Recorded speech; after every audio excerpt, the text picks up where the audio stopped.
referir ahora a los instrumentos musicales tiahuanacotas, los que fueron encontrados y que se ubican en los museos del Oro, Museo Tiahuanaco y en algunas casas particulares. No tengo el dato de todos los instrumentos que se hayan encontrado, pero sí los que he podido tomar contacto e inclusive estudiarlos y medirlos. Este es el libro Instrumentos musicales tiahuanacotas, que se editó en 1989 por el Banco Central, el Museo de Etnografía y Folclore y el Departamento, como dice acá, de Programas Educativos y Etnomusicología. Bueno, empecemos por el monolito que está en la tapa. Este es un monolito de piedra que se encuentra en el Museo del Hombre en París. Nos ha costado trabajo encontrar la foto para poner como parte de la portada de este libro. ¿Qué podemos decir de estos instrumentos? Primero, ubiquémonos en Tiahuanaco. Según Carlos Ponce Sanginés, Tiahuanaco tuvo una antigüedad de alrededor de 1285 años antes de Cristo. Pero según Posnansky, Tiahuanaco habría tenido una antigüedad de más o menos unos 15.000 años antes de Cristo. Si esto fuese ya, sería quizá la primera cultura. Las demás han aparecido por el año 8000 antes de Cristo.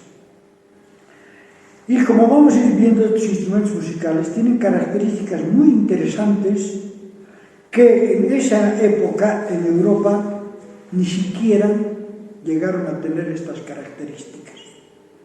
Y bueno, entonces hablamos de las trompetas, que serían quizá los instrumentos bastante antiguos de Tiahuanaco. Se dice de que utilizaron la concha la concha propiamente de algunos animales, del caracol especialmente marino, que era una concha grande. Le sacaban la parte de la punta y por ahí soplaban, y se convirtió en un antecesor del pututu. Bueno, tenemos una leyenda que nos llama la atención por lo siguiente.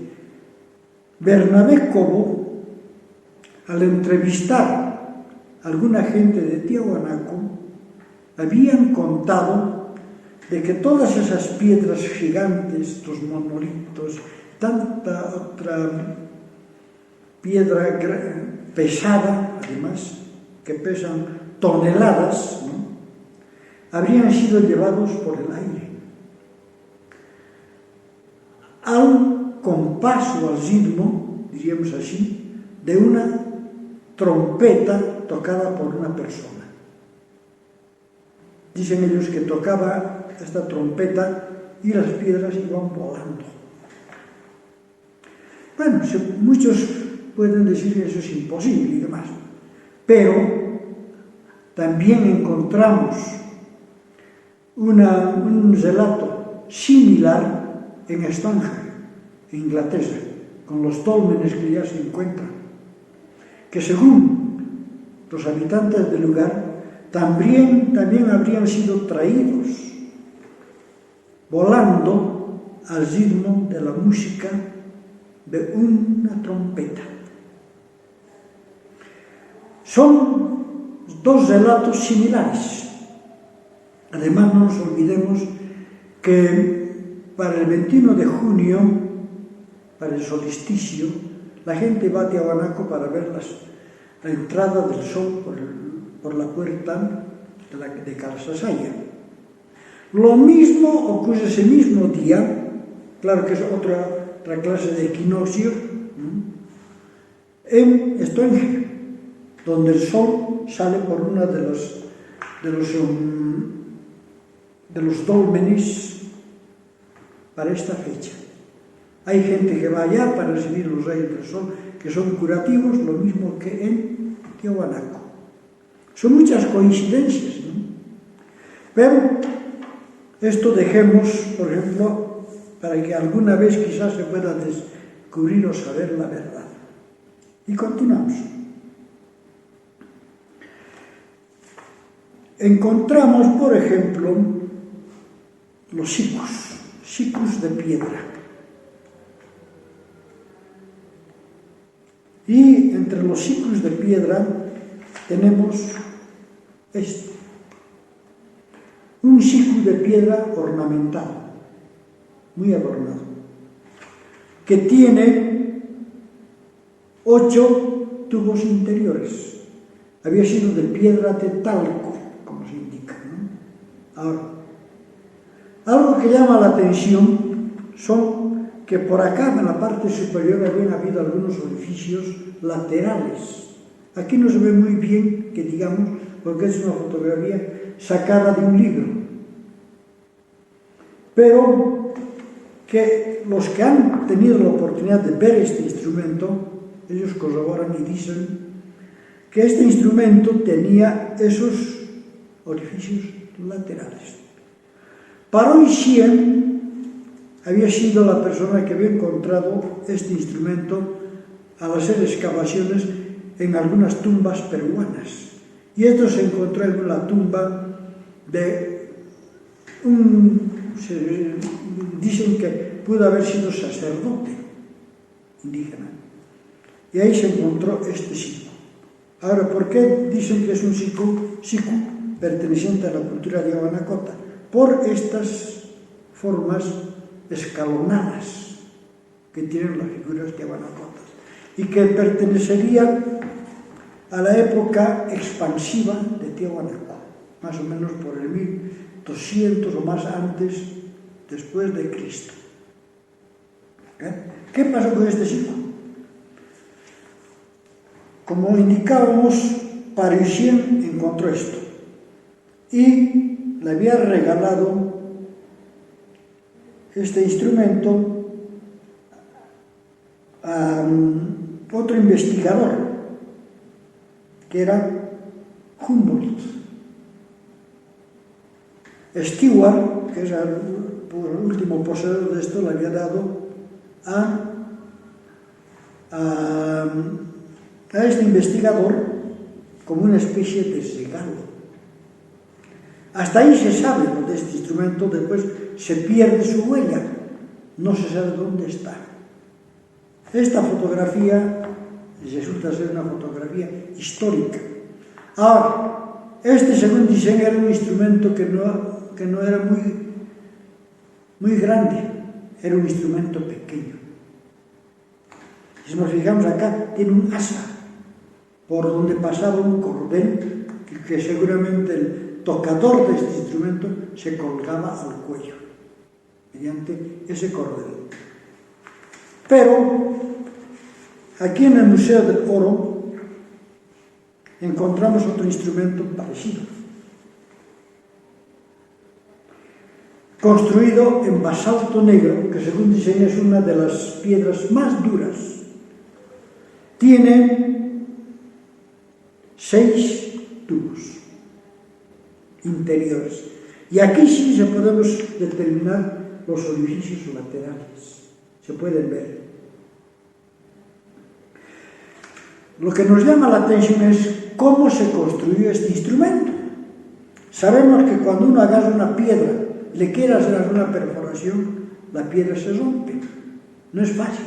Y peor en basalto negro, que según indican es una de las piedras más duras que hay. Además, ¿cómo se hicieron los orificios internos? ¿Cómo se hicieron estos orificios laterales? ¿Cómo se hizo el tubo propiamente los tubos del instrumento en forma interna? Y además, ¿cómo afinaron? Esto realmente nos llama la atención porque es difícil hacer tallados y demás en piedra, no es fácil, es complicado.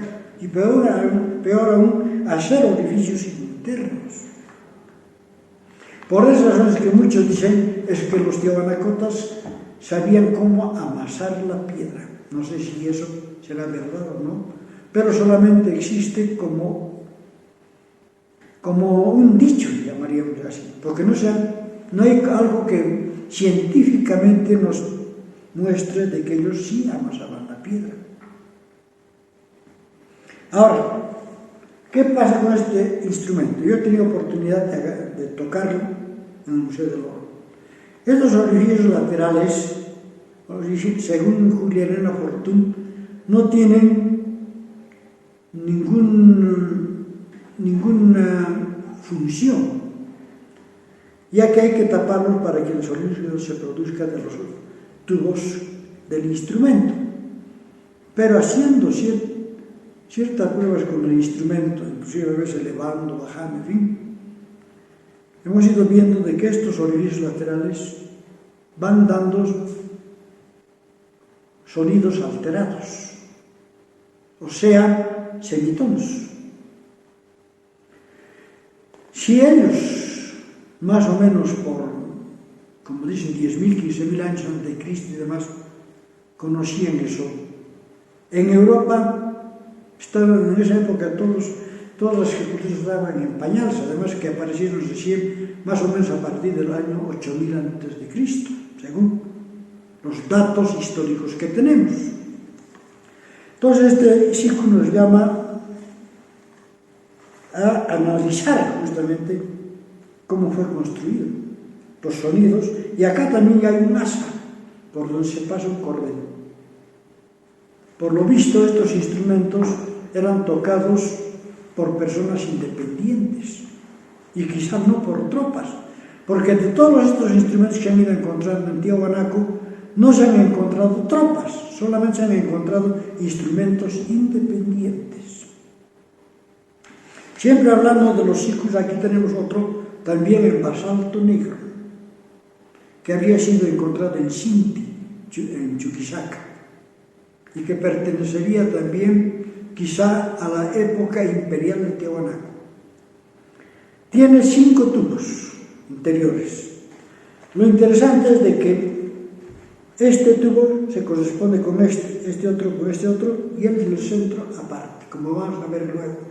También hecho en basalto negro, tiene igual asa. Aquí encontramos un monolito tocando un siku, también en el Museo del Oro.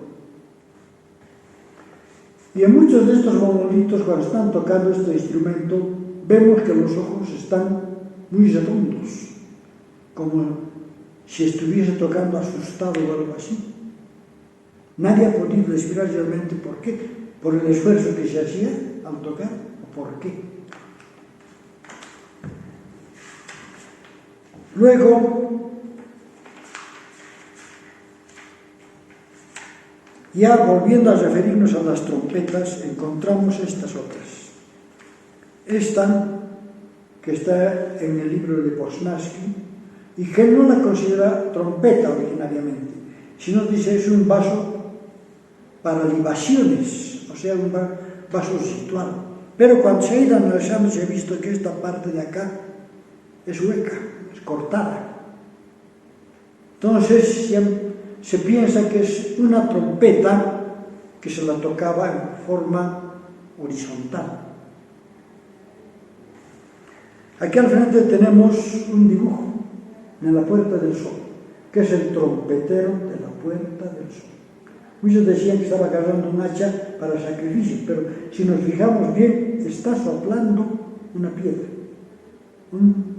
Está soplando un instrumento musical hecho de piedra, que también resultaría ser una trompeta.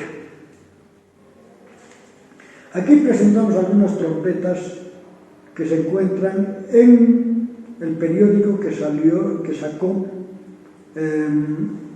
Díez de Medina, don Federico Díez de Medina, en 1947, cuando ella habla de los instrumentos musicales tiahuanacotas. Bueno, al margen de las trompetas, los sikus, encontramos quenas hechas de hueso. Aquí tenemos una de 5 orificios, que pertenecen, algunas de ellas, al Museo de Tiahuanacota, o Tiahuanaco, como le llaman, o también a la colección de 10 de Medina, como esta. Estas otras dos, una de 3 orificios y otra de 2. Estas quenas, tiahuanacotas, no tienen el orificio posterior, solamente orificios delanteros. Se piensa que habrían sido hechas de hueso de parihuana, algunos de llama, pero son instrumentos pequeños. Este de 3 orificios está en el Museo del Oro y el de 2 es de una colección particular de Roberto Santos, que me proporcionó para hacer el estudio de este instrumento. Esto también llama la atención porque indica Federico Díez de Medina que son pinquillos, uno de 3 orificios y el otro de 4, bastante adornados, ¿no? Y que esto habría dado origen posteriormente a los instrumentos de pico, pinquillos, tarcas, en fin. Según él, estos son pinquillos. Lo malo es de que todo esto está en una colección particular y a veces uno no tiene opción de poderlos tocar ni investigar con más profundidad. Nos vamos, por ejemplo, ya a los silbatos. Este es el llamado silbato casa, por Carlos Ponce Sanguinés, que había encontrado en Calasasaya, Tiahuanaco, y que podría corresponder, según él, a la primera época de Tiahuanacota. Le llama casa porque tiene esa forma en la parte superior como si fuese un tejado a 2 aguas. Es un instrumento de piedra que tampoco es demasiado grande. Y bueno, vamos viendo, por ejemplo, este instrumento. A veces le consideran como ocarina o también como silbato. Es el silbato pato. Si nos fijamos con detenimiento, es la cabeza del pato que está durmiendo, su cabeza hacia atrás del cuerpo. Y encontramos los orificios para acá. Un orificio central grande y 2 orificios pequeños para los sonidos, para los cambios de sonido. Esto está construido en cerámica. Aquí tenemos los vasos silbadores que se encuentran en el Museo del Oro. Son como vasijas unidas.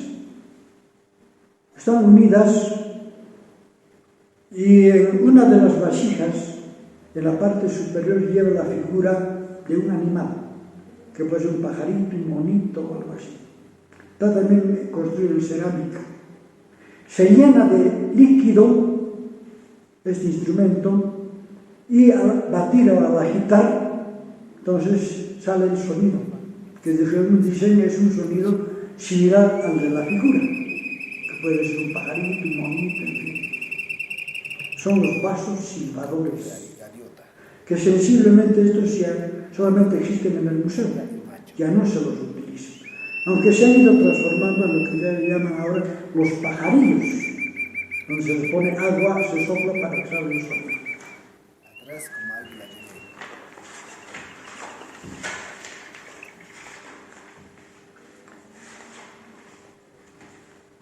Aquí tenemos, por ejemplo, sonajeros y cascabeles. Sonajeros, también de esa misma época, y recolectados por don Federico Díez de Medina.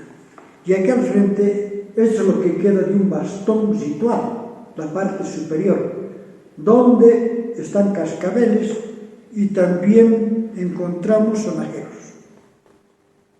Seguramente, con golpes hacia el suelo, se hacía de que estos instrumentos comiencen a vibrar, a producir sonidos, pero, según dicen, sonidos rituales.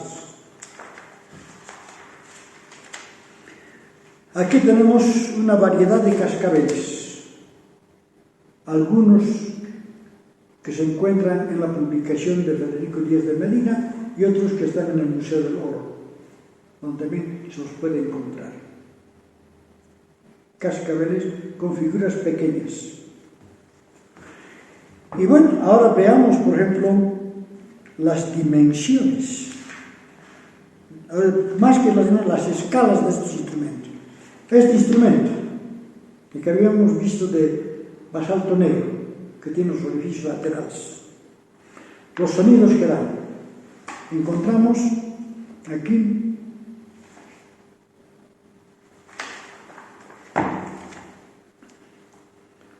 re sostenido, sol sostenido, la sostenido, fa y do sostenido, que después llevado a notas en cierto modo naturales, resultaría ser una escala de este estilo, que sería do sostenido, fa, la sostenido, sol sostenido y re sostenido, que nos da una escala pentatónica.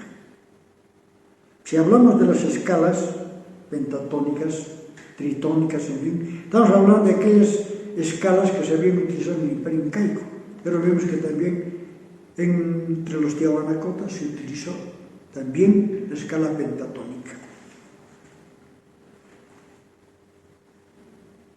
Y aquí tenemos el siku con los orificios laterales, donde se encuentran esos orificios laterales y los sonidos que emiten. Esos son los sonidos de los orificios laterales, pero aquí vamos a ver una escala definitiva, tanto con orificios laterales y los orificios internos. Y que, como podemos ver, hay semitonos, inclusive, tonos alterados, tonos naturales. Estamos hablando de una escala casi totalmente cromática. Imagínense en la época que se encontró este instrumento, que dice más o menos sería antes del 1000 o 1200 antes de Cristo, o mucho más antes, construido en basalto negro, cuando en Europa estaban en pañales en la cuestión de escritura musical y demás. Por esas razones que muchos creen que Tiahuanaco sea uno de los últimos vestigios de la Atlántida, que hasta ahí habría llegado la Atlántida, y que el conocimiento que ellos tenían era un conocimiento que se había desarrollado por muchos años, un conocimiento al cual todavía nosotros hasta ahora no hemos llegado. Aquí tenemos la quena de dos orificios de Roberto Santos, y que nos da los sonidos de fa sostenido, la sostenido y re sostenido. Tres sonidos.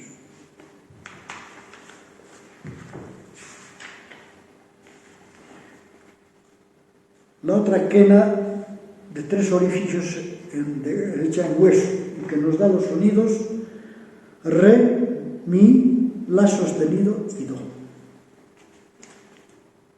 Como no tienen orificio posterior, solamente con los orificios delanteros se producen estos sonidos. Aquí está el silbato pato, que da también tres sonidos: re sostenido, sol y la.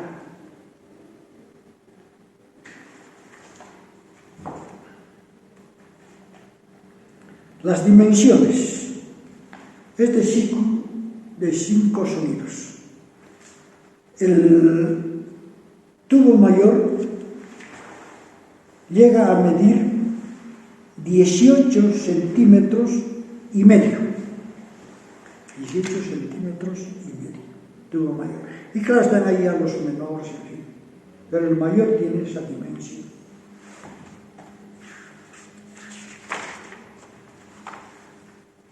El siku de basalto negro, de los orificios laterales y demás.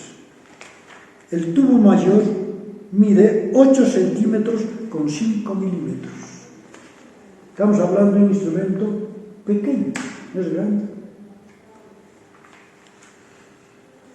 Luego, la quena de 3 orificios mide 12 centímetros con 6 milímetros.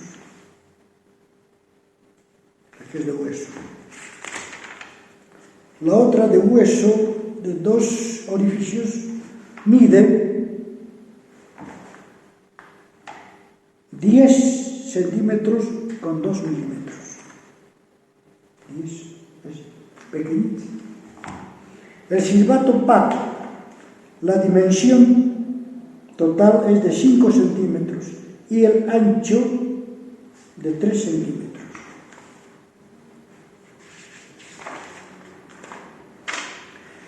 ¿A qué conclusiones se han ido llegando con estas investigaciones? Según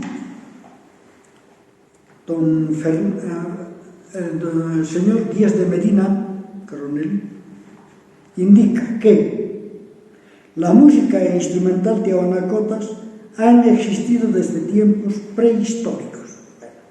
Luego, que los instrumentos musicales de la época del apogeo del gran imperio Colla Aymara es de superior calidad, belleza y duración que los modernos.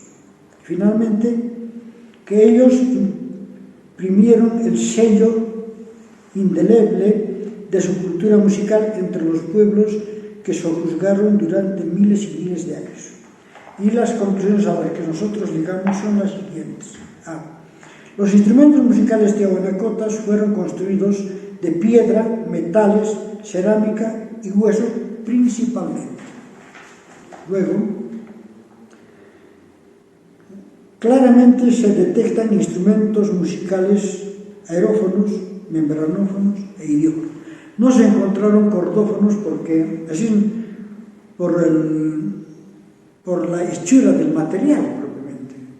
Como es un metal, es decir, como es un material que no tiene tanta dureza, entonces puede ser que si existieron, se convirtieron después en polvo, con tanto, en el transcurso de tanto tiempo, ¿no? Luego, tanto sicus como pututus y algunos sonajeros tienen asa, por donde se pasaba el cordel, para que se cuelgue uno del cuello. Luego, estos instrumentos musicales, los de piedra, como también los de hueso, eran construidos en una sola pieza. Para la construcción de estos instrumentos, los tiahuanacotas han debido poseer una alta técnica en el dominio del uso de los materiales, especialmente la piedra. Luego, los constructores de instrumentos, fuera de ser artesanos, debieron a la vez ser buenos músicos y tener amplios conocimientos acústicos, porque los sonidos que emiten en estos instrumentos son sonidos bastante exactos. Luego, las perforaciones laterales de algunos sicus producen sonidos principalmente semitonos. Luego, las quenas llevan orificios solamente en la parte posterior del instrumento, es decir, en la parte anterior del instrumento, no en la posterior, o sea, no hay orificio detrás del instrumento, como lo que ocurre actualmente con las quenas, ¿no? Son quenas que solamente llevan los orificios en la parte anterior del instrumento. Luego, habiéndose encontrado instrumentos musicales independientes, podría deducirse que estos se interpretaban de esa manera, o sea, no en tropa, al menos hasta ahora se ha encontrado. Luego, podríamos sostener que la música de Tiahuanaco y el consiguiente conocimiento acústico fueron superiores a los de las culturas aymara, quechua y otras posteriores. En esta acotación también indicamos que estos instrumentos o estas escalas y demás son superiores a las que vivieron por ese tiempo en Europa y demás, cuando en cierto modo la música ya estaba en pañales, llamaríamos así. Y finalmente, en cuanto al sistema musical empleado, vemos que este es dispar. Se utilizan escalas cromáticas, bitónicas, tritónicas, tetratónicas e inclusive pentatónicas. Entonces, eso es a lo que se ha llegado con la investigación de estos instrumentos musicales tiahuanacotas. Algunos de ellos que se encuentran actualmente en el Museo Tiahuanaco, se encuentran en el Museo del Oro o también en domicilios particulares. En el Museo de Instrumentos Musicales de Cabur también encontramos algunos ciclos de piedra ya, que quizás sean de estas mismas épocas.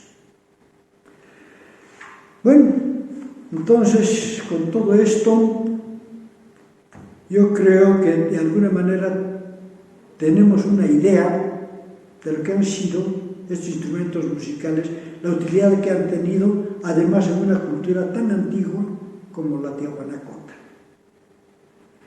Esto nos muestra que los tiahuanacotas poseyeron una gran cultura musical. Además, como instrumentos de música, constructores de instrumentos, ellos dominaban realmente la acústica y dominaban a los materiales, porque se hicieron instrumentos en una sola pieza de piedra, que es muy difícil, pero ahí están